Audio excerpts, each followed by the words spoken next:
Réforme au Burkina, l'Assemblée législative de transition donne son quitus pour la révision de la Constitution, intensification de la lutte contre la corruption pour 2024 annoncée par le chef de l'État dans son adresse de fin d'année à la nation. Et enfin, affaire réquisition, le gouvernement répond à la CEDEAO. Voici, mesdames et messieurs, les grandes articulations de votre émission La Tribune des éditos, la première émission de cette année 2024. Et vous le savez déjà, c'est un grand rendez-vous de vos médias leaders Tweet TV et Watt FM pour décrypter, analyser et parcourir tous les week-ends l'actualité nationale et internationale, bien sûr à travers les commentaires et aussi les analyses des différents médias partenaires. Pour la tribune du jour, je suis accompagné par 4 professionnels de médias. Nous avons Michel Nana, rédacteur en chef délégué aux éditions Le Pays, Idrissa Kombem, il est journaliste à la Radio Liberté, Daouda Kinda, rédacteur en chef du journal Le Quotidien, et enfin Boukari Ouoba, journaliste au journal d'investigation Le Reporter. Ainsi donc, l'année 2023 s'est éteinte, laissant derrière elle les sempiternels problèmes de gouvernance, de lutte contre le terrorisme et de réformes qui continuent de faire débat au pays des hommes intègres. C'est d'ailleurs tiré de l'éditorial de nos confrères du journal en ligne Libre Info qui est intitulé « Ces réformes qui font grincer des dents au Burkina ». Et nous en parlons justement à cette tribune. Déjà, Boukari Ouoba, on sait que la révision de la Constitution a été actée le week-end dernier. Quand on fait une lecture de l'édito de nos confrères de libreinfo.net, eh bien, surtout quand il s'agit de réaménagement de la composition du Conseil supérieur de la magistrature, il y a beaucoup de débats au sein de l'opinion. Vous, quelle est l'appréciation de manière générale et que reproche-t-on justement à cette réforme au sein du CSM? Merci Serge. Bonjour, bonsoir à toutes et à tous. Vous me permettrez cet avant-propos pour souhaiter bonne et heureuse année à tous les Burkinabés. Nous avons connu une année 2023 suffisamment éprouvée au regard surtout de la situation sécuritaire et de la situation nationale un peu dans son ensemble. Et nous espérons, nous formulons véritablement le vœu, cette prière-là, que 2024 soit meilleur à tout point de vue et particulièrement sur le plan sécuritaire. Je pense qu'aujourd'hui c'est la prière de tous les Burkinabés. Nous voulons la paix, nous voulons la sécurité afin qu'on puisse véritablement enclencher d'autres chantiers de développement. Et pour revenir à votre question concernant ce que vous appelez les réformes, pour moi, je doute même que ça ait véritablement cette qualification de réforme. Qu'est-ce que vous auriez préféré? Parce que réforme, j'entends par réforme quelque chose de beaucoup plus profond, de beaucoup plus structurel que ce que moi j'ai vu. Je pense qu'on a assisté à une révision constitutionnelle qui a touché quelques articles. Et puis bon voilà, peut-être quelques articles pour la circonstance. Autrement, depuis un certain moment, ce que les Burkinabés attendent, c'est le changement de république. Depuis au moins 2015, donc sous la transition, la première transition, il y a un projet de constitution qui avait été rédigé. Un autre projet de constitution avait été rédigé sous les mandats du président Roch-Marc Christian Kaboré.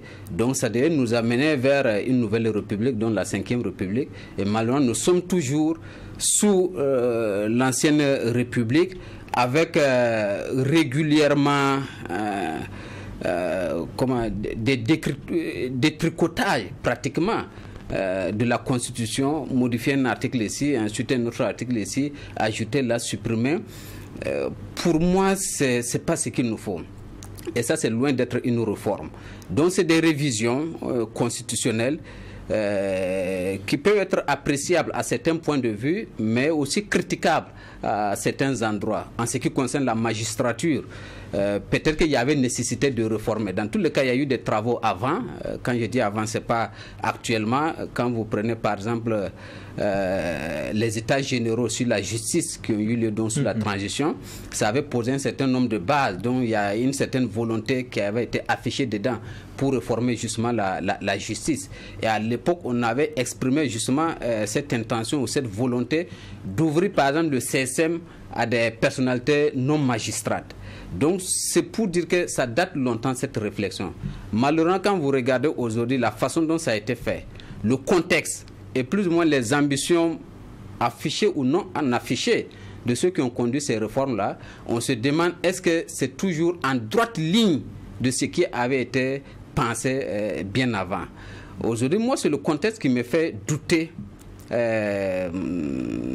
voilà, de la sincérité ou bien de la bonne portée de ces réformes-là. C'est pratiquement idem pour ce qu'on a assisté au niveau du Conseil supérieur de la communication, où on voyait déjà l'exécutif qui régulait les médias en lieu et place du CSC. Et juste après, on réforme le CSC pour faire en sorte que ce soit le chef de l'État qui nomme le président du CSC. Donc on a l'impression qu'on veut un CSC qui va faire exactement ce que l'exécutif faisait.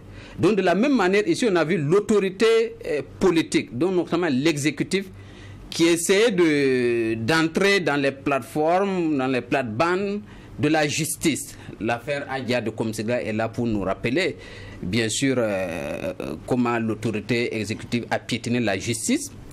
Donc on a connu des situations comme ça et qu'aujourd'hui on vient réformer la justice en disant que les juges doivent répondre de leur supérieur hiérarchique qui serait entre autres le ministre de la Justice. Ça pose problème. Ça veut dire que finalement l'opportunité de poursuite ne relève pas tout simplement du procureur, mais du ministre de la Justice aussi, qui peut donner instruction, injonction de poursuivre ou de ne pas poursuivre. Et là véritablement ça pose problème. Alors, Michel Nana, on a suivi un peu avec Boukari Oba tout à l'heure. Vous, à votre niveau, qu'est-ce que vous pensez de ces aménagements qu'il y a eu à travers la révision de la Constitution, notamment au sein du CSM? Merci bien. D'abord, je voudrais dire que nous avons un pouvoir de transition et qui a ses missions, qui a ses objectifs et bien sûr qui a sa vision par rapport à ce qu'elle doit faire, dans le sens d'amener le Burkina Faso sur le droit chemin. Dans ce sens, je crois qu'un pouvoir politique normal, c'est de prendre les dispositions et de prendre les mesures, voilà, lui permettant vraiment d'atteindre ces objectifs-là. Et sur ce point, je pense qu'il faut d'abord féliciter le gouvernement pour les initiatives de ces réaménagements, en se disant que c'est pour l'intérêt supérieur de la nation. Voilà, il faut encourager le gouvernement et le féliciter pour ces initiatives-là. Maintenant, il y a d'autres versants. D'abord, quel est l'intérêt de ces réaménagements-là?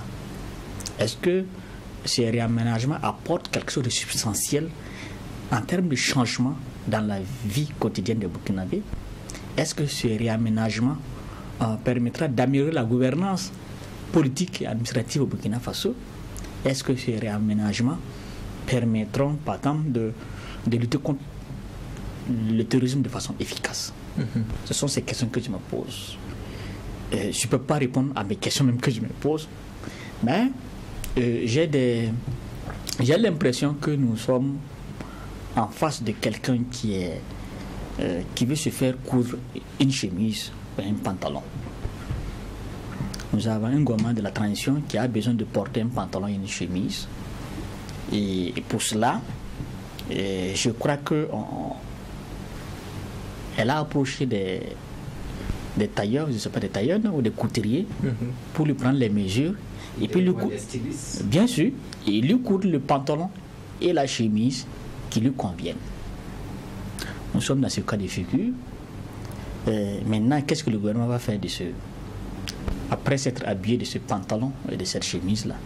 Qu'est-ce que le gouvernement va faire dans le sens d'améliorer notre vécu quotidien? C'est la question que je pose.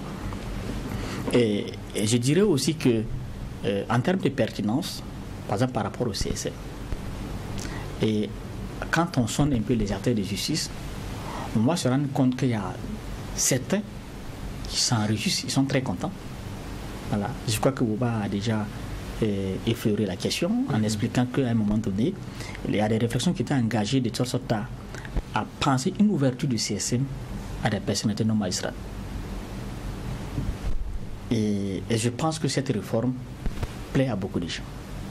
Par ailleurs, certains ont vu le CSM comme une structure syndicale qui impose ce qu'il veut aux autres. Voilà. Et cette réforme, quand on regarde, j'ai l'impression que c'est pour atténuer cette toute-puissance du CSM en permettant à ce que les autres acteurs aient vraiment leur mot à dire. Et comme je l'ai dit, si c'est pour le fonctionnement, si c'est pour l'intérêt général, il n'y a pas de souci. Mais si ces réaménagements-là cachent en réalité une façon de dominer la justice, de faire de la justice un instrument politique pour des intérêts personnels, je crois que ça ne valait pas la peine. Boukari Ouba a tout à l'heure soulevé des inquiétudes liées au contexte dans lequel ces réformes sont opérées. Est-ce que vous partagez les mêmes inquiétudes? Oui, et le contexte est très important. Comme je l'ai dit, il y a deux aspects. Le contexte recommande à ce qu'on ait des textes qui nous permettent de travailler, des textes qui permettent au gouvernement d'être performant. Ça, c'est le premier aspect. Et sur cette question, on ne peut pas lui en vouloir des réformes ou des réaménagements qui lui permettent de travailler. On dit généralement que les transitions sont les meilleurs moments pour opérer des réformes. Tout à fait. Mais l'autre aspect, c'est que ce contexte-là, quand tu regardes comment ça se passe, on dirait que c'est de la force. C'est un passage en force qu'on a observé. C'est l'impression que j'ai. Je crois qu'au Burkina Faso, à un moment donné, quand il y a des réformes majeures, quand il y a des réaménagements majeurs, vous voyez que dans l'opinion, il y a beaucoup de débats. Les juristes, les politiques, chacun donne son avis. Aujourd'hui, je ne sais pas qui a donné son avis. On a dit qu'il y a eu des... Bon, l'Assemblée nationale a travaillé, les techniciens... A sillonné les 13 régions. Bon, ça c'est l'AFT. Je ne sais pas, qui a consulté l'Assemblée nationale qui a consulté les forces vives. On n'a pas vu le mandat qui a mené ça. C'est une initiative personnelle de l'Assemblée nationale. Et compte tout attendre, le gouvernement s'est saisi de ce document comme c'est lui qui avait amendé mandaté l'Assemblée nationale de faire ce travail-là. C'est un imbroglio qui ne donne pas de la profondeur à ce que nous devrons attendre.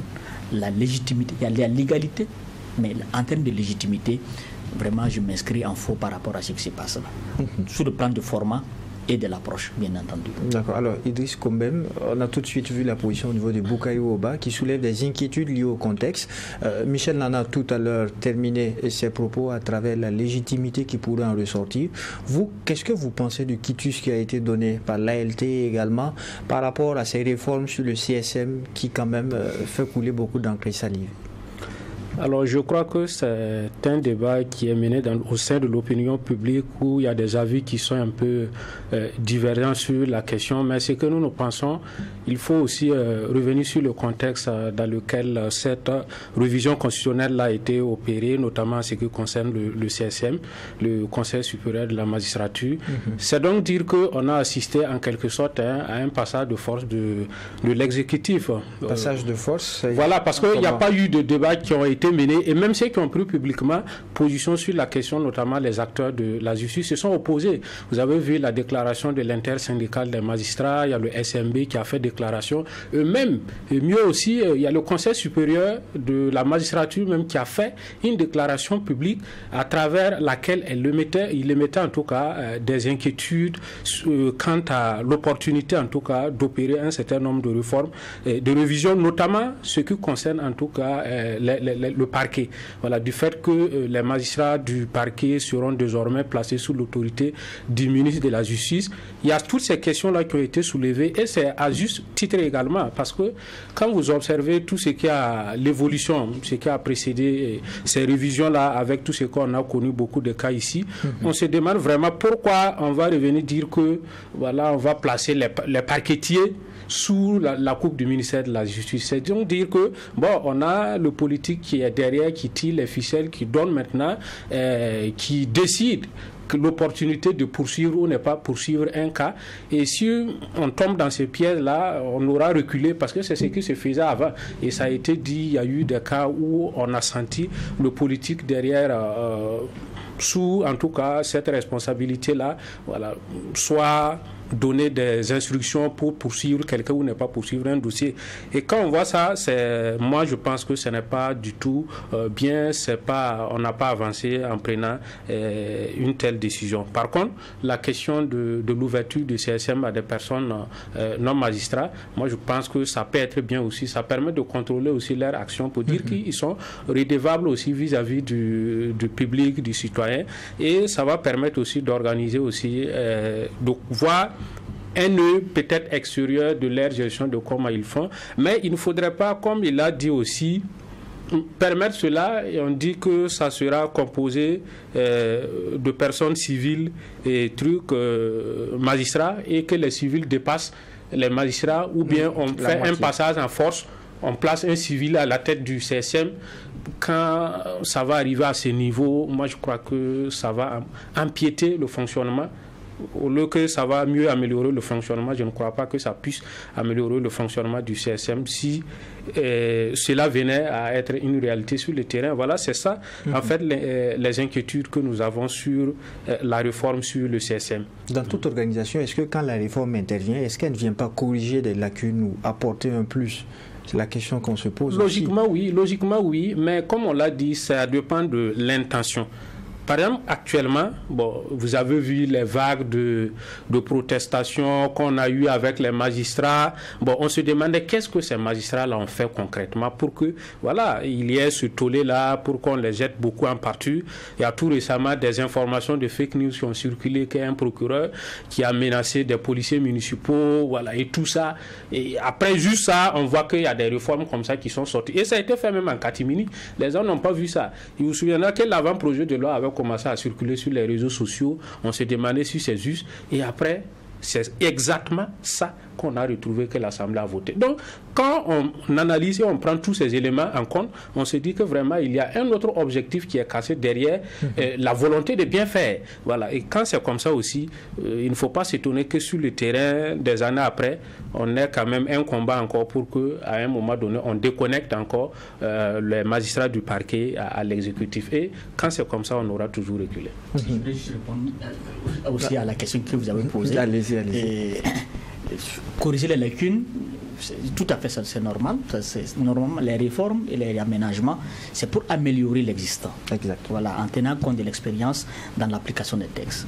Mais nous avons une sale habitude dans notre pays, et nous résumons tout au rapport de force. C'est celui qui a la force qui impose ce qu'il veut. Aujourd'hui, il y a des gens qui sont là, qui ont pris des initiatives, qui ont, comme j'ai dit, qui ont cousu leurs habits, leurs pantalons et leurs chemises, en fonction de leur vision. Dans 2 ans, ou bien si la situation change, d'autres personnes vont venir et ce sera la même chose. Ça veut dire quoi? Que chacun fonctionne en fonction, en fonction de ses standards, en fait. Ce n'est pas une vision nationale et nationaliste des choses. C'est ça notre sale habitude. Et vous allez comprendre que, je crois que Koumbem a souligné, il a dit une chose importante. Dans ce débat-là, il n'y a que le syndicat des magistrats. C'est eux qui ont dit des mots, qui ont parlé. Mais les acteurs de justice, là, ce ne sont pas les magistrats seulement. Vous avez les avocats, vous avez des greffiers, oui, vous avez d'autres structures, même les structures de la société civile ont leur mot à dire. Mais vous allez vous rendre compte que personne n'a dit mot, à part les magistrats. Qui ne dit pas mot consent? Non, je ne suis pas d'accord. Oui, bien sûr, c'est l'adage là. Qui me dit qu'il ne dit pas mot consent. Je suis parfaitement d'accord. Mais est-ce que les gens avaient l'opportunité d'agir et de réagir par rapport à ce qui est à la proposition? Non. Et je crois qu'ici, le gouvernement n'a pas besoin il n'a pas besoin d'amendement des uns des autres. Le gouvernement a sa chose, il voulait faire passer sa chose, il sait comment faire passer sa chose, et c'est ce qui s'est passé. Maintenant, il tient sa chose, et on espère qu'il va en faire bon usage pour notre bonheur à tous. Au niveau de nos confrères de journal Le Quotidien, on a une opinion assez claire par rapport à cette révision de la Constitution. Comme le dénote d'ailleurs le titre de votre édito, pour vous, c'est un toilettage nécessaire? Bien, évidemment. Parce que vous savez, depuis que le capitaine Ibrahim Traoré est arrivé au pouvoir, il n'a jamais caché ses ambitions de toiletter notre loi fondamentale. Il en est de même pour le chef du gouvernement, Apollinaire Joachim Kielem de Tambela, qui lui aussi pensait que notre constitution est un peu calquée sur celle française, donc il fallait quand même la purger de l'influence française. Même si à travers cette révision constitutionnelle-là, on ne perçoit pas jusqu'à présent en tout cas qu'est-ce qu'il y a des Français qui a été purgé dedans, mais quand même c'était une révision qui était nécessaire parce que beaucoup de Burkinabés ont estimé qu'il fallait quand même revoir la Constitution. Vous vous rappelez, je voudrais faire un petit rappel sur le processus qui a prévalu un peu à l'adoption ou à la révision de cette Constitution-là. Tout à l'heure, Michel Nana parlait un peu de légitimité. Voilà. Donc, c'est pour dire que c'est d'abord le gouvernement qui a eu l'initiative et qui a formulé ces propositions et allé donner un document à l'Assemblée nationale et demander l'avis de l'Assemblée nationale. Et pour ne pas juste rester à l'hémicycle comme ça et puis analyser ça comme ça et peut-être adopter ou quelque chose comme ça, ils sont allés à la rencontre des populations dans toutes les régions, les 13 régions. Ils ont rencontré les forces vives, leur soumettre ce que le gouvernement veut faire comme réforme constitutionnelle pour recueillir les avis. Boukari Ouba l'a dit tout à l'heure, ces changements que l'on a vus ne datent pas que de 2023. Oui, justement, vous vous souvenez que sous le régime MPP, on a voulu même adopter une nouvelle constitution. Mais le véritable problème, c'était comment arriver à adopter cette constitution-là. On hésitait entre deux voies, soit la voie référendaire ou bien la voie législative. Ben, on en est resté à là jusqu'à ce que le gouvernement, le MPP soit déchu du pouvoir. Donc, quand Damiba est arrivé, il y a eu les discussions, mais c'est sous quand même le capitaine Ibrahim Traoré qu'on a voulu relancer les choses, mais pas dans le fond, parce que si on devait adopter une nouvelle constitution, ça va coûter beaucoup. De toute façon, et même en fait, même dans la révision qu'on vient de constater, il y a toujours des bémols parce qu'il se trouve des constitutionnalistes qui semblent même s'opposer parce qu'ils en veulent pour preuve l'article 165 de la Constitution même qui dit qu'aucune procédure de révision ne peut être engagée ni poursuivie en cas de vacance du pouvoir pendant la durée de l'état de siège ou de l'état d'urgence et lorsqu'il est porté atteinte à l'intégrité du territoire. C'est sans conteste, c'est l'atteinte de l'intégrité du territoire, tout le monde constate cela, mais comme dans les nouvelles dispositions, on a donné mandat au Conseil constitutionnel lui-même d'apprécier, de voir s'il n'y a pas des dispositions anticonstitutionnelles, parce qu'il peut arriver, je pense que l'Assemblée nationale l'a adopté, mais si on inclut qu'il faut que le Conseil constitutionnel apprécie avant que le chef de l'État puisse promulguer, je pense qu'il y a toujours une étape à franchir. Il y avait donc la nécessité de procéder à cette révision pour vous, mais est-ce que vous comprenez ces divergences d'opinion que l'on se retrouve notamment en ce qui concerne les réformes au sein du CSM, l'élargissement et tout? Bien sûr, parce que vous savez, quoi qu'on dise, il y a quand même une mainmise à l'intérieur. On a vu ce qui s'est passé avec le Conseil supérieur de la communication où on exige maintenant que le président du Conseil supérieur de la communication soit désigné par le chef de l'État et le président du Conseil supérieur de la communication lui-même désigne son vice-président. Donc il y a une mainmise politique à l'intérieur. Ça, il n'y a rien à dire. Ce sera la même chose avec ce qui se passe avec le Conseil supérieur de la magistrature. Si on permet qu'il y ait des non-magistrats à l'intérieur, vous verrez, c'est pas sûr que les non-magistrats qu'on va nommer dans ce conseil-là seront neutres. Forcément, le politique va agir et ceux qui seront dedans, il y a certains, c'est pas un procès, mais je pense qu'on ne peut pas contrôler l'intention de tout un chacun. Peut-être que... mais attendons de voir ce que ça va donner, mais je ne pense pas que c'est peut-être la meilleure façon. Est-ce que le Conseil supérieur de la magistrature, tel que ça fonctionnait, est-ce qu'il y avait un problème? Si oui, quel était le problème et comment comment on appelle, purger ce problème-là pour permettre au Conseil supérieur de la magistrature de bien fonctionner. Mais s'il n'y avait pas de problème, quelle était la nécessité de toiletter encore ce Conseil supérieur de la magistrature-là et surtout même vouloir que ces magistrats-là soient sous la coupole du ministre en charge de la justice, alors qu'on parle de séparation du pouvoir, l'exécutif, le judiciaire. Ça, forcément, mais si on doit les soumettre encore à l'autorité du ministère de la Justice, c'est comme si l'exécutif veut se mêler au judiciaire. De deux choses l'une, vous soulevez des inquiétudes liées justement à cette réforme et vous appréciez également ces réformes qui ont été opérées, cette révision. Je dis bien, c'est un toilettage nécessaire. Ça, il n'y a rien à dire là-dessus. Il fallait vraiment qu'on puisse regarder notre constitution, à défaut d'adopter une nouvelle constitution, de regarder ce qui va, ce qui ne va pas. Quand par exemple on révise, on permet, on renforce même le pouvoir du Conseil constitutionnel, mais ça, je pense que c'est une bonification, c'est un acquis.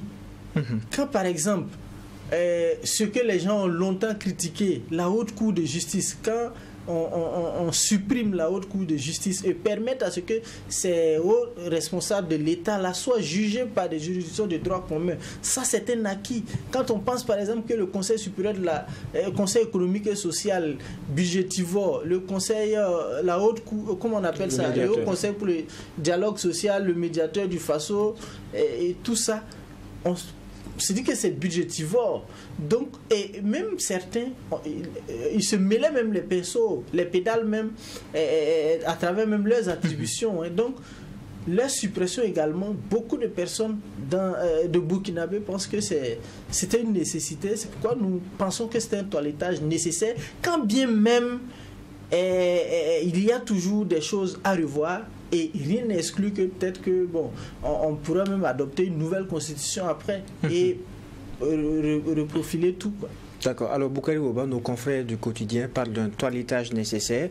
Il n'y a pas eu que ces réformes au niveau du CSM. Il y a aussi eu, il en a parlé tout à l'heure, la Haute Cour de justice qui est désormais supprimée. Qu'est-ce que vous en pensez par rapport à la Haute Cour de justice?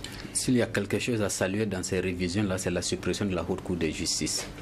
Je crois qu'il existe depuis 1995 par là, mais qui n'a jamais jugé un seul dossier. Le dossier qui semblait avancer devant la Haute Cour de justice, c'est le dossier des anciens ministres, ou du moins du dernier gouvernement du président Blaise Compaoré. Mais à la dernière minute, là aussi, ça coincé. Et puis finalement, c'était un dossier qui est resté pendant devant cette juridiction-là. Et aussi, quand on regarde du point de vue véritablement, comment j'ai dit, de l'équité, ça pose problème. Qu'on dise que parce que lui, il est ministre, parce que lui, il est député, donc il faut qu'il y ait une juridiction à part pour le juger. Alors qu'il est pris pratiquement pour les mêmes crimes, pour les mêmes délits que vous et moi. Donc ça pose un problème d'équité, de justice tout simplement. Donc pour moi, cette Haute Cour de justice n'avait véritablement pas de raison d'être, encore qu'elle n'a jamais fonctionné. Si effectivement, telle qu'elle est prévue, elle avait au moins connu des dossiers qu'elle avait conduits jusqu'à terme, on allait apprécier sur la base de ces résultats. Mais c'est une juridiction qui n'a aucun résultat. Donc il était tout à fait normal donc, de la supprimer.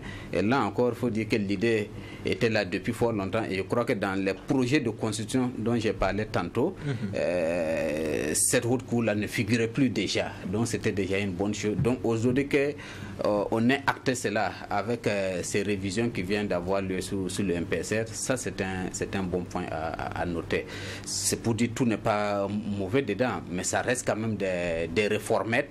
Et puis aussi, peut-être c'est une forme aussi de saupoudrage, le fait d'avoir supprimé cette Haute Cour de justice, on va dire ça c'est bien, ça permet peut-être d'adoucir un peu justement la réforme et de faire passer d'autres réformes qui peuvent paraître impopulaires, comme justement ces trucages au niveau du CSM ou bien de la justice d'une manière générale. Donc c'est là où moi ça me pose problème. Il peut y avoir des points positifs, mais d'autres points, c'est pas forcément positif. La suppression du CES et du médiateur du FASO, Là-bas, moi, je suis mesuré. Et ça, c'est pas aujourd'hui que je le dis. Hein. Nos confrères du quotidien ont parlé de même budgétivore. Voilà, même depuis qu'on en a parlé, c'est pas une affaire de budgétivore. Vous savez, une nation ne raisonne pas comme ça. Voilà. Quand on dit budgétivore, il faut regarder leur budget par rapport au rôle, aux missions, à ce qu'ils assurent. C'est pas parce qu'ils sont budgétivores. On les supprime certainement parce qu'ils n'arrivent pas à jouer véritablement leur fonction. Sinon, toutes les institutions sont budgétivores. Vous connaissez aujourd'hui le budget de la présidente du Faso. Vous connaissez le budget de l'Assemblée législative de transition. Or, on aurait pu supprimer cette assemblée-là et puis fonctionner par ordonnance. D'autant plus qu'aujourd'hui, toutes les lois passent pratiquement à l'unanimité. Donc, il y a eu des abstentions, par exemple, pour ce qui concerne la révision de la Constitution.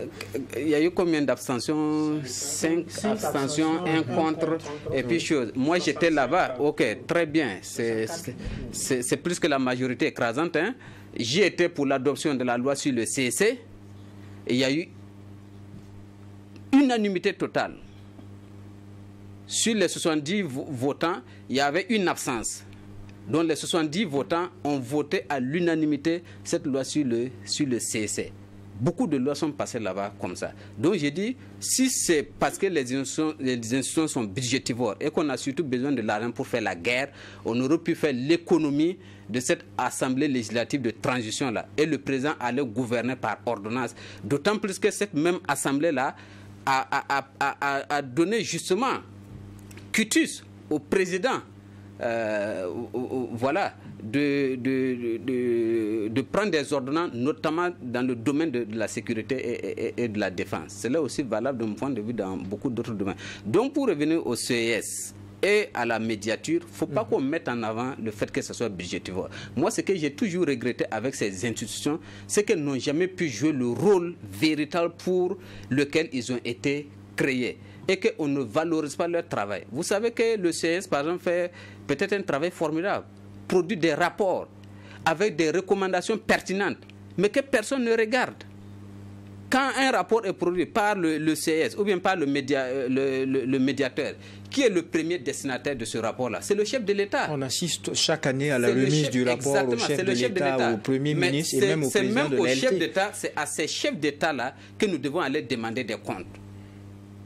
On produit un rapport, on vient vous remettre un rapport avec des recommandations, dans l'intention, dans l'objectif que vous mettez en œuvre ces recommandations-là. Les recommandations ne sont jamais mises en œuvre. Donc ce n'est pas ces institutions le problème, c'est vous le problème. Ces institutions ont un rôle social. Médiateur du Faso a un rôle important et ça n'existe pas qu'au Burkina. Ça existe partout. Parce qu'il ne faut pas judiciariser tous les dossiers. Ce n'est pas parce qu'aujourd'hui, moi, je suis un agent public, j'ai un conflit avec l'administration, que j'ai me lever tout de suite, aller saisir le TGI, aller saisir le tribunal du travail ou bien le tribunal administratif. Je peux passer par le médiateur de Faso qui fait une sorte de conciliation. C'est pour ça même en matière de travail, il existe aussi les inspections de travail. Mais justement, il y a d'autres mécanismes qui ont été prévus. On a parlé de l'utilisation des autorités coutumières et religieuses qui jouent souvent le même rôle. Ah bon, dans ce pays-là? Dans quel cadre républicain? En termes de médiation, ils jouent souvent un rôle de résolution de conflits. Ça n'existe pas. Ça, justement, c'est quand on met la République de côté. C'est actuellement que nous avons un projet de voir comment est-ce qu'on va utiliser ces légitimités coutumières et religieuses là, dans le cadre républicain. Parce qu'il faut les mettre véritablement dans la République. Actuellement, ils n'y sont pas. Quel est le rôle que notre constitution actuelle en vigueur là confie aux autorités coutumières et religieuses? Zéro. Mais n'est-ce pas en perspective de cela que déjà on passe à la suppression? C'est pour ça que j'ai dit, jusque-là, le rôle que le CEC et le médiateur faisaient là, ce n'était pas véritablement le rôle que les légitimités coutumières ou religieuses faisaient ou bien pouvaient faire. Mais maintenant, en les supprimant, on a proposé la création d'une nouvelle institution. On ne connaît pas encore son budget. Ne pensez pas qu'il suffit de supprimer une ou deux institutions et puis on réduit le train de vie de l'État. Cette institution pourra peut-être nous coûter le budget de ces deux institutions réunies là. Encore une fois de plus, je ne suis pas en train de dire que ce n'était pas bien de les supprimer. Je suis en train de poser la question, est-ce qu'on a véritablement pesé, mesuré les choses sur la balance? Moi, je crois que le problème, quand moi je regarde le médiateur du Faso et que je m'imagine le rôle qu'on lui a attribué, et que je regarde le CES, Et j'imagine le rôle qu'on lui a attribué. Parce que le CES existe depuis 59 ou 58 comme ça. Donc avant l'indépendance formelle du Burkina Faso. Quand j'imagine ça, moi je dis c'est des missions nobles. Sauf que ces missions n'ont jamais été valorisées. Ils ont été politisés, surtout en ce qui concerne le médiateur du Faso. Ces dernières années, le médiateur du Faso a eu un rôle politique. Bon, politicien. Et là, véritablement, ça pose problème. Et je crois que le rôle d'une transition comme celle-là, c'était véritablement ça. Travailler à ce que les institutions jouent le rôle pour lequel ils ont été créés et que ça ne fasse pas de la politique. Donc on aurait pu, de mon point de vue, avoir au niveau de la médiature là, une personnalité qui a une certaine légitimité, une certaine carrure, qui peut parler aux Burkinabés et qu'ils vont écouter. Pareil au niveau du CIS. La solution ne se trouve pas forcément dans la suppression, surtout pas en évoquant des questions financières. Et on va vite passer au deuxième sujet retenu pour la tribune des éditos. 2024 est une année de défis pour le Burkina Faso, défis sécuritaires, défis économiques. Et dans cette optique, le chef de l'État, dans son adresse à la nation, a annoncé le lancement de la machine de la lutte contre la corruption pour 2024. Qu'est-ce que vous en pensez, Michel Nana? D'abord, avant de répondre à votre question, très rapidement. Non, c'est sur la même problématique en fait. Avant de lancer la machine, le chef de l'État a fait une déclaration d'anthologie. Il a dit, si ma mémoire est bonne, que la corruption a continué en 2023. C'est une déclaration d'anthologie. Je suis sûr que si vous et moi, quelqu'un d'entre nous, si nous disons ici qu'en 2023 la corruption a continué, c'est pas sûr qu'on ne va pas nous lapider dans la rue. C'est pas sûr que certaines catégories de la société ne vont pas nous tomber dessus. Et de quelle manière? Et là, ça a été dit dans l'adresse à la nation du chef de l'État. Et ici, c'est le chef d'État lui-même qui l'a dit, et de façon solennelle. Et s'il arrive à le dire, ça veut dire qu'il faut s'en inquiéter. Ça fait pratiquement plus d'une année, que le président est là. Et quand le président est arrivé, je crois que l'un des axes de son intervention, de son intervention, bien sûr, de sa gouvernance, c'était lutter contre la corruption. Et je crois que beaucoup d'actions ont été initiées et réalisées dans ce sens-là. Si malgré tout, et si malgré le fait qu'on est sous un pouvoir militaire, c'est une transition qui se dit révolutionnaire, si malgré tout, en 2023, le président dit que la corruption a continué, ça veut dire quand même qu'il y a des questions qu'il faut se poser. Maintenant, effectivement, la question que vous posez, qu'est-ce que je pense de ce que les déclarations du président, puisqu'il dit qu'il lance la machine de la lutte contre la corruption pour 2024, ayant constaté que le phénomène a perduré en 2023. Non, c'est tout le mal qu'on lui souhaite. Que cette machine soit enclenchée, que la machine démarre. Et maintenant, je crois que ce qui est important pour nous, et certainement pour le gouvernement, c'est quel mécanisme sera mis en place, quels sont les leviers qu'il va actionner pour que la lutte contre la corruption ne débouche pas au même résultat que ce que nous avons fait depuis des années. Mais justement, quelles doivent être les priorités, selon vous, dans cette machine de lutte contre la corruption, justement? Je ne peux pas répondre à cette question. La priorité d'abord, la lutte contre la corruption, c'est d'abord une priorité. La priorité des priorités. Et dans cette question de terrorisme-là, si on n'est pas capable de lutter contre la corruption, ça veut dire que quelque part, on est en train de perdre la guerre.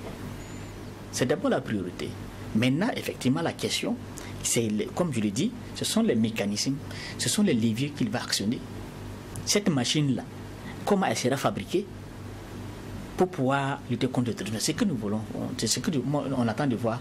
Et je sais que peut-être, j'imagine que dans les prochaines semaines, dans les prochains mois, le gouvernement va nous sortir quelque chose de nouveau qui permet de lutter efficacement contre la corruption, bien sûr. Idriss Koumbem, on parle de priorité, on parle de mécanismes à mettre en place. Quels sont les leviers, pour emprunter le terme à Michel Nana, quels sont les leviers activés pour la mise en marche de la machine de lutte contre la corruption pour 2024, selon vous? Alors pour moi, d'abord, ce sont les audits de grandes institutions. Et en commençant d'abord même par la présidente du FASO, le Premier ministère et toutes les grandes sociétés d'État là, il faut faire les audits. Et même de l'armée, je crois que c'est une revendication, une préoccupation de beaucoup de personnes. Je crois que ça avait été engagé sous feu Luc Marius Ubriga. Malheureusement, on a volé les ordinateurs depuis la SULC. Quand on a commencé à auditer l'armée, jusqu'à présent, on ne retrouve pas ces ordinateurs. Je ne crois pas aussi que même le capitaine Traoré, quand il est venu, il a aussi, ils ont fait en sorte pour qu'on retrouve ces ordinateurs et qu'on continue avec les audits. Ça veut dire qu'il n'y en a pas. Alors que lui-même, quand il est arrivé, il dit qu'il y avait des officiers milliardaires. Voilà, donc, et on sait normalement que voilà, ton salaire, le salaire d'un officier burkinabé ne lui permet pas d'être milliardaire. Donc, ça veut dire que quand il y a comme ça, vous devrez justifier voilà, ces fonds que vous avez eus et qui normalement ne sont pas vos revenus, en tout cas, j'allais dire licites de ce que vous faites. Donc, aujourd'hui, il faut qu'on engage d'abord les audits. Et qu'après aussi, ça ne reste pas. Voilà, au niveau des tiroirs, on a vu des audits aussi qu'on a fait voilà, depuis longtemps sur le foncier en 2016. Et après, on a arrangé, on ne sait pas qu'est-ce que voilà, cela devient. Donc, il faut, avec les audits, et on poursuit aussi. Autre élément, c'est d'appuyer aussi les structures de lutte contre la corruption aussi, pour les donner en tout cas des marges de manœuvre, de pouvoir enquêter, entrer dans des domaines ou bien dans des milieux pour être libre, avoir des informations émenées. Je crois que déjà dans ce domaine, il y a l'ASE-LCE qui fait un bon travail, il y a des organisations de la société civile, comme le RELAC aussi. Donc c'est de permettre à ces structures-là, véritablement, de les doter aussi en termes de pouvoir. Voilà, de contrôle et également aussi de moyens financiers aussi pour pouvoir lutter contre la corruption. Parce que si vous n'avez pas assez de moyens, le territoire, ça ne se limite pas à Ouagadougou seulement, ça demande beaucoup de choses. Donc c'est difficile. Tant que cela n'est pas fait, bon, c'est difficile, ça va se limiter à de simples annonces, à un discours et 2025 après, on va venir dire que 2024, la corruption a continué. Et bon, on va rester dans cette situation-là. Très rapidement. J'imagine que les réformes au niveau de la justice peuvent servir à la lutte contre la corruption. Peut-être c'est la vision du gouvernement. Voilà. Parce qu'en mettant, je suis obligé de le dire, en mettant la justice sous tutelle, voilà, peut-être ça pourrait permettre de commander les actions dans le sens de la lutte contre le terrorisme. Parce que peut-être, contre la corruption, parce que peut-être certains se disent que en restant dans la justice classique telle qu'elle fonctionne, voilà, les gens on est capable de se jouer, ce sont des pièges, ce sont des astuces qui sont là dans les textes et les gens et les autres peuvent facilement s'extirper. Maintenant, si l'exécutif a vraiment le contrôle, il peut aller jusqu'au bout. Mais là aussi, il faudrait éviter que, bien sûr, cela ne serve à taper sur des opposants et des uns qu'on n'aime pas. Et on attendra de voir Reconquête du territoire national et développement économique 2024, l'année de l'espoir, c'est le titre de votre édito. Une année de l'espoir qui passe nécessairement par l'économie et là-dessus, le chef de l'État a été clair. En 2024, il met en marche la machine de la lutte contre la corruption. Qu'est-ce que vous en pensez ? Oui, il faut nécessairement lutter contre la corruption et je pense que, comme mes prédécesseurs l'ont dit, il faut renforcer beaucoup plus l'action de la justice et je ne pense même pas qu'il y a à chercher loin. Les rapports du RELAC sont là. Vous voyez que beaucoup de corps se bousculent pour prendre la première tête, pour prendre la tête des structures les plus corrompues chaque année. Si ce n'est pas la police qui vient, c'est la douane ou bien c'est les impôts. Chaque année c'est comme ça, chacun se bouscule pour tenir le flambeau de la corruption au Burkina. Donc il faudrait renforcer les dispositifs en matière de répression. Et ça passe forcément par la justice. Il faut renforcer et donner tous les moyens nécessaires à la justice de pouvoir conduire ou mener, comment on appelle ça, ou même on peut trouver une sorte de procès comme ça, accélérés sur plusieurs dossiers. Je pense que les dossiers, il y en a. Il y a les révélations au niveau de la presse et en tout cas, à chaque fois, on voit que la presse révèle des cas de corruption. Donc, il faut tout faire pour que ça ne reste pas lettre morte. Et aussi au niveau de la SELC, on a senti entre-temps que la SELC a eu beaucoup plus de pouvoir et poursuivait même, comment dirais-je, certaines personnalités. On a vu beaucoup même qui ont fait l'objet de procès, qui ont été même condamnés. Donc renforcer encore plus le pouvoir de la SELC qui est actuellement à la recherche d'un contrôleur général. Donc relancer cette machine-là, permettre à ce que on puisse venir à bout de ce fléau-là qui gangrène beaucoup plus la lutte. Parce que tant que la corruption va perdurer, toutes les actions que nous allons mettre en place là ne pourront pas avoir du succès, que ce soit la lutte contre le terrorisme ou la relance économique. Vous voyez comment dans cette situation les entreprises brodent du noir, surtout le privé. Presque toutes les entreprises du privé actuellement ont du mal à s'en sortir. Tout ça est dû peut-être à un certain niveau à la corruption. Donc il faudra tout faire pour que au moins en 2024, qui est l'année de l'espoir, comme nous l'avons mentionné dans notre édito, là, puisse voir tous ces fléaux-là quand même relégués au second plan. Alors, Boukari Ouba, les autres l'ont dit, il y a des rapports qui dorment dans des tiroirs, il y a des infractions économiques qui sont commises, qui ne connaissent pas de coup d'accélérateur au niveau de la justice. Vous êtes journaliste d'investigation au Reporter, vous connaissez les dossiers économiques qui sont levés. Pour vous, aujourd'hui, avec cette annonce du chef de l'État qui dit que la machine de la lutte contre la corruption sera lancée, quels sont les leviers activés? Le président est le seul levier. Lui, à lui seul, il est le levier pour tout faire. Ça commence par sa volonté d'abord. Vous m'avez indexé tout à l'heure en disant que je fais dans l'investigation, je travaille pour un journal d'investigation. Mais c'est le lieu de vous dire que nous faisons beaucoup de révélations. Quand je dis nous, la presse d'investigation d'une manière générale, ou la presse dans son ensemble, mais le plus souvent, les lièvres que nous levons se retournent contre nous. C'est-à-dire? Mais vous savez combien de journalistes sont passés devant les tribunaux en 2023? Je ne sais pas combien de dossiers, pour combien de dossiers le Reporter a été astreint en justice.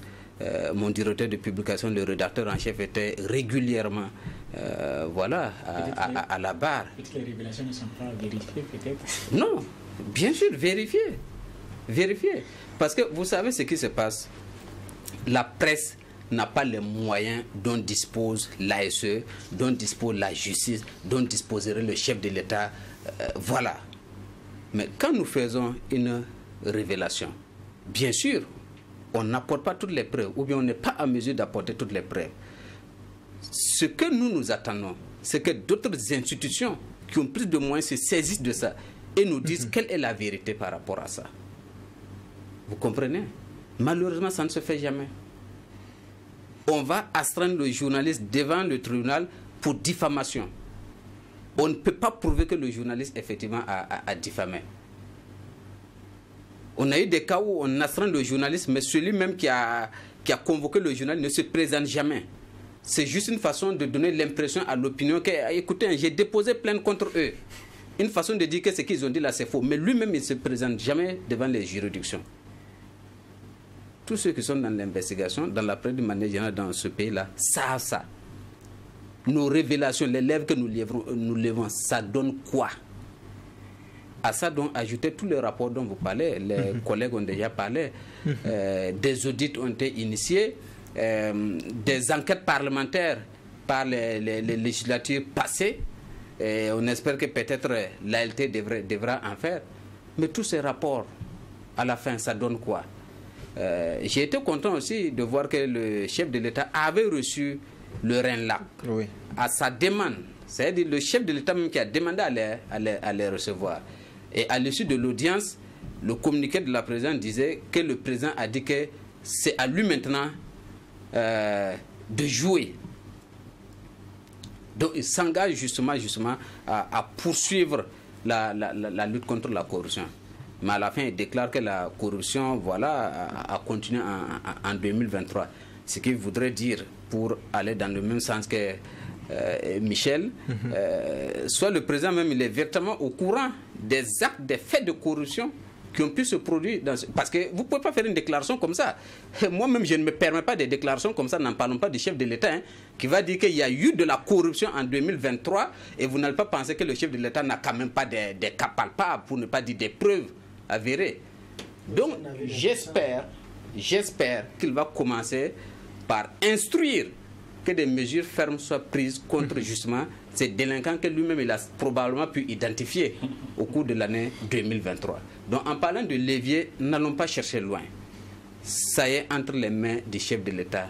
Sa volonté ne suffit peut-être pas à tout, mais ça pourrait donner un signal fort en matière de lutte contre la corruption. Et en la matière, véritablement, vous savez, c'est ce que les régimes passés ont fait et qui n'est pas bien.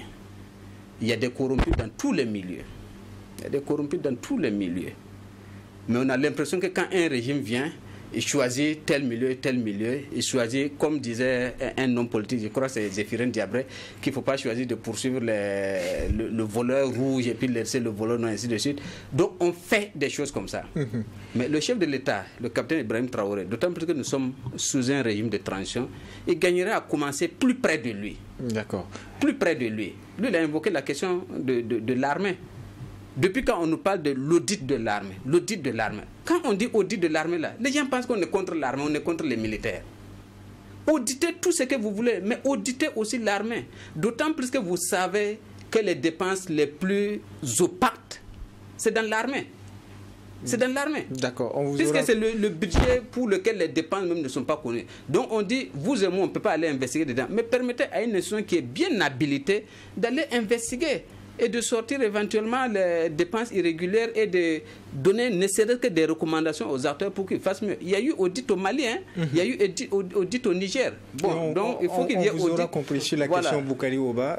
Moins de 4 minutes de temps d'antenne qui nous reste. Nous allons permettre un tour de table, une réaction en moins d'1 minute pour chacun par rapport au dernier sujet. La communauté des États de l'Afrique de l'Ouest, CEDEAO, qui à travers un communiqué a dénoncé les réquisitions qui se feraient au Burkina. Elle parle d'une procédure illégale et arbitraire et la réponse du gouvernement n'a pas traîné. Le gouvernement a déploré une appréciation infondée, inconséquente et incongrue de la CEDEAO. Le gouvernement qui s'est également dit désolé du silence de la CEDEAO sur les enjeux majeurs de la lutte contre le terrorisme. Réaction rapide en 40 secondes, Boukari Oba.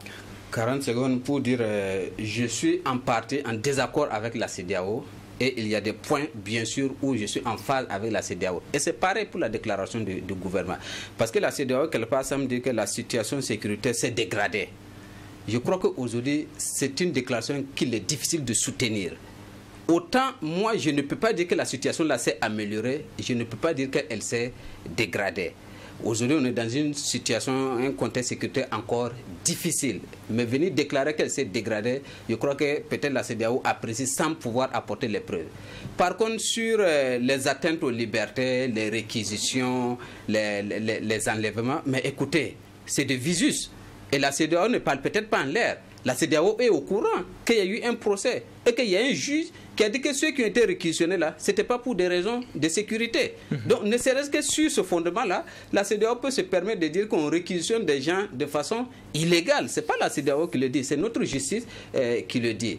Sur la déclaration du gouvernement, moi, d'une manière générale, je pense que la CEDEAO et le gouvernement doivent trouver d'autres canaux aussi pour se parler. Il n'y a pas lieu que ça soit toujours pas des communiqués. J'espère peut-être qu'ils s'envoient des correspondants, des courriers privés. La CEDEAO n'avait pas besoin de faire ce communiqué-là. Il aurait pu s'adresser à notre gouvernement par d'autres canaux que par un communiqué public. Merci Boukari Oba. Daouda Kinda. Alors moi je suis peiné que la CEDEAO quand même ne constate pas les efforts quand même qui sont déployés dans le cadre de la reconquête du territoire. Quand même, beaucoup de Burkinabés reconnaissent que des efforts sont faits. Quand bien même il y a des choses à améliorer, quand bien même on ne peut pas se réjouir que la situation sécuritaire est comme en 2015 ou en 2014, mais quand même il y a des efforts qui ont été faits.